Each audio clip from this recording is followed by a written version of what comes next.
ابھی تو میں دیکھتا ہوں کہ بہت سے لوگ کھانا کھانے کے لیے 2-2 گھنٹے ٹریول کرتے ہیں. انہوں نے سوچا کہ فلاں جگہ پہ جا کے آج کھانا کھائیں گے، اور اس کے لیے تھاؤزنڈز آف روپیز جو ہے وہ، اور اگر ایک پارٹی کر رہے ہیں تو لاکھوں روپے. وہ مطلب یار تم اتنا کیوں تھک رہے ہو، کس چیز کے لیے بھاگ رہے ہو؟ مجھے کھانا کھانا ہے.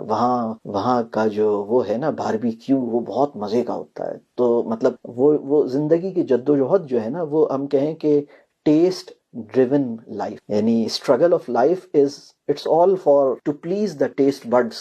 یہ بھی ایک کاز ہے نا، یہ بھی بہت چھوٹا سا کاز ہے. تو جب کاز چھوٹا رہ جائے نا، اگر کاز چھوٹا ہے، میٹیریلسٹک ہے، اپنی لائف تک محدود ہے، تو زندگی کھوکھلی. اور اگر کاز بڑا ہے اور اپنی لائف کے بیونڈ ہے، یعنی مثال کے طور پر ایک آدمی جس کو امت کا درد محسوس ہوتا ہے لیکن اپنے حصے کا کام بھی سمجھ آتا ہے، نا امید بھی نہیں ہوتا، اپنے حصے کا کام کرتا ہے، اس کی انرجی ڈرین نہیں ہوگی انشاءاللہ، وہ لگا رہے گا. تو پرابلم یہ ہے کہ لوگوں کے نا بہت چھوٹے چھوٹے سے، مطلب بہت ہی چھوٹے چھوٹے سے، یعنی جوتے کی محبت میں، کپڑے کی محبت میں، پیسوں کی محبت میں، چیزوں کی محبت میں مرے جا رہے ہیں. جی کوئی ورتھ وائل کاز ہی نہیں ہے، کوئی ورتھ وائل غم ہی نہیں ہے. تو اللہ ہمیں کوئی ورتھ وائل غم عطا کرے جو ہمیں بڑا کر دے، جو ہمیں چھوٹی موٹی چیزوں کی تکلیف سے بے نیاز کر دے.